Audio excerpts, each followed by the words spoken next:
Namaste everyone, it's me Hitesh from Hobby Boys, and today is a theory lecture. So, in this video, this is actually the part 4 of our electronic beginner series.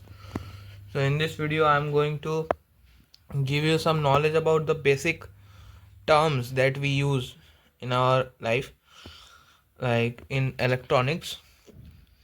Before that, I would kindly like to uh, uh, say that these all stuffs are should be under the um monitor and under the guidance of some elders, because this may be dangerous when we do not use it or handle it properly.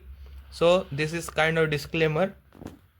uh, so please ensure that you all do everything safely and calculatedly, so that there will not be any injury. So please consider that, and let's move to our video. So today I'm going to tell you about some basic terms that you should know about the electronics. So let's start it. First of all, let's take voltage. All right, now you have listened this term so many times, like people say volts, like we have discussed it already, that we were using 9 volts battery and 3.2 volts LED. So what is the volt actually? So let me show you. Let's take an example. Let's take this is a container or a tank. It is filled with water, let's assume, and here is a pipe and it is flowing through here. Alright, so what I want to tell is, this water tank, let us assume it as a battery, and all the water filled inside is the charge or the electricity inside it, and this pipe is the wire that flows the electricity to different places. So what what the voltage is? Voltage is actually the pressure exerted by the charge. The pressure that is exerted by the electricity inside any battery is known as voltage. So you understand, right? And what is the voltage written in the load? The voltage written in the load means that it can take up to that much volt. If we exceed the voltage, then it may burst or burn out. That's why I am saying this multiple times, that we should use a resistor for making the for managing the voltage, so that our LED don't burn. I will come to resistance in the next video, so stay tuned for that. But today I am going to uh, tell you about these. Now the second one is current. We we measure current in a unit called ampere. We also call it amps, and its uh, and its sign is I. So let me show you. Just like take the same example of a water tank. All right, this is water, right? So what is the current? Current is the rate of flow of charge is called current. So the rate of or the speed of the charge flowing through the battery is called the current. So that's basically it. Now what we have to understand is their measurement. Like voltage is measured in volts. All right, and but current is measured in amperes. We also tell this A and this one V. Just like when somebody say 9 volt, that means it has a voltage of 9. If somebody says 2A, that means it has current flowing of 2 amperes. Now I would like to show you some other common units like milliamps and microamps. This is really small, but still I would like to tell you. And in this one, kilovolt. So 1 kilovolt is equal to 1000 volts.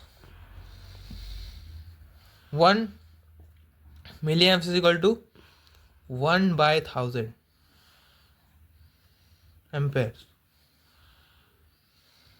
And 1 micro ohm is 1 by 60 amps. You are getting it right. And 1 kilo ohms is 1000 amps. Alright. So like this we can measure the different types of ratings written in different devices. Now in the next video I will tell you about resistance and how can we measure the resistance of some load. Like I have shown you the resistance chart, right? So according to that there are different type of resistors that has multiple different variable types of resistance. So which should we choose for our use or our LED? I will tell you about that in the next video.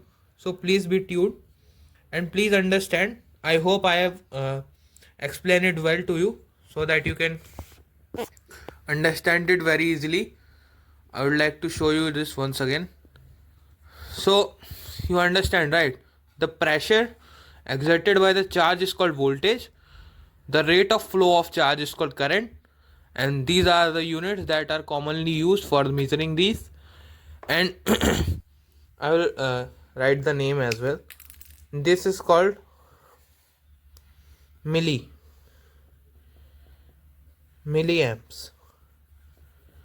This is called microamps. This is called kiloamps. Now you understand, right? So in this way the electricity works.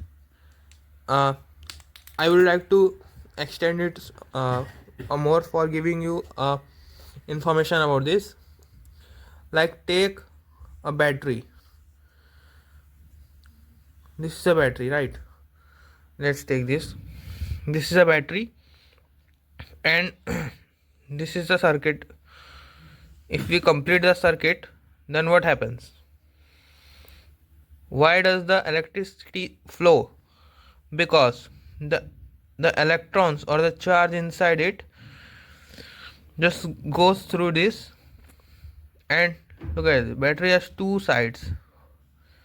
One is negative, one is positive, and negative and positive are attracted to each other. So negative one to meet to the positive one, the electrons move through this path and then they reach here. When they reach here, they power up all the stuffs in this path, and that will make a circuit work. And when it come here, like when all of the negative charge is deposited in the positive side, then only this battery will be dead. So that's what we call a dead battery. Dead battery isn't something like it is damaged. It is like it is fully completed its path to reach the positive terminal and all the negative charge is gone. That's why it is called a dead battery. So I hope I have explained it good enough for you to understand. So thank you for watching this video, and if you haven't checked out other videos, then go check it out, because I have shown many practical videos about different devices and components that will give you a good understanding of electronics. Thank you for watching. Peace out.